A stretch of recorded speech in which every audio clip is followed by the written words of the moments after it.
Brian, you're addressing a lot of these different issues right at the moment with your platforms within Dolby, and your partners are extreme. I brought up Net Insight, who's had one of the most lowest latencies as far as the network distribution of live content in sports for some time.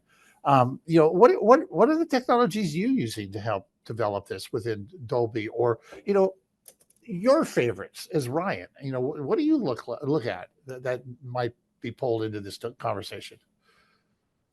Yeah, I think a lot of you might know me from many years in the streaming industry. I was at Wowza for many years, and Wowza kind of became very ubiquitous when the Flash server went away, when Adobe bought Macromedia and then kind of decided to deprecate their media server.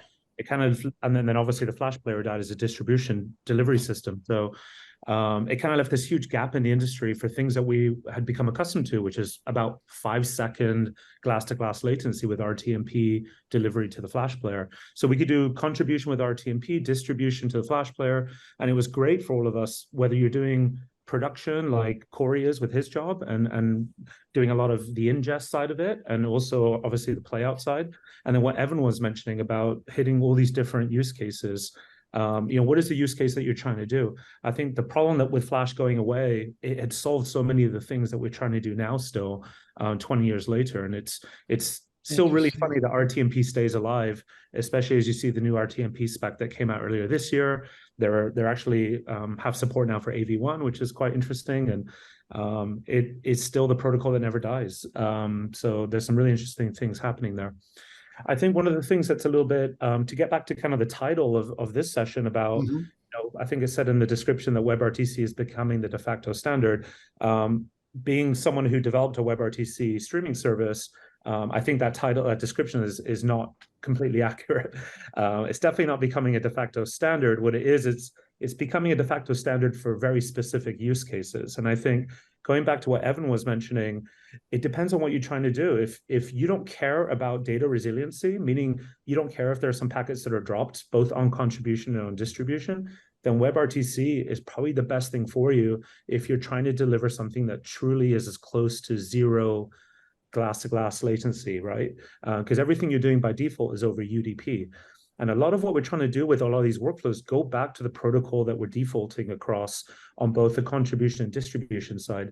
If you don't care if a couple packets get dropped, if you're betting on a horse race, right, and you care about seeing it in real time, and okay, your network goes down a little bit, but whatever, it gets back and it recovers right away. That's more important than you getting resilient packets and having a buffer built into that whole ecosystem. So, and the same as on the contribution side, like Evan mentioned too, like we're literally using UDP through Zoom here as a default protocol. If my connection happens to go down at this hotel right now, you guys will see me drop out. There's a little bit of kind of forward error correction, a little bit of stuff that you can do. This is what SRT does, right? Is it adds a little bit of a buffer inside of the UDP to make it act a little bit more like TCP. So there's a little bit of more resiliency in that. So kind of to distill all of this is there is two discussions here. One is the contribution side of things, where most people do care about there being some resiliency on the contribution side. Obviously, we developed WebRTC and added the WIP standardization so that we could deliver on a contribution side over UDP by default.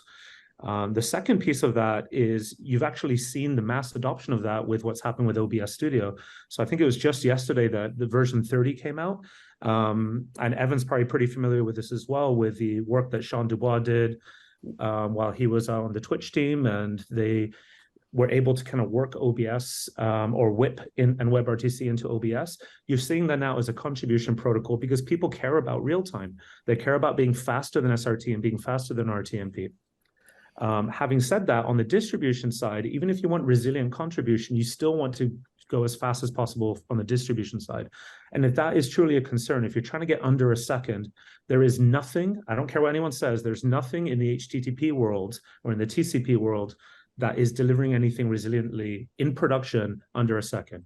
And Amazon IVS is a great product. Theo with Theo Live is an amazing product. There's some amazing products out there, but they're not getting under a second. So if you're trying to do something that's truly glass to glass under that, the only thing to do is to default back to UDP and default back to a protocol that's built on that, which is WebRTC. I actually, Ryan, thank you for saying all that. One minor correction about IVS. They just launched WebRTC support. I saw that. This was just a few weeks ago. So Now they're down under a second, but only for the reasons that you said.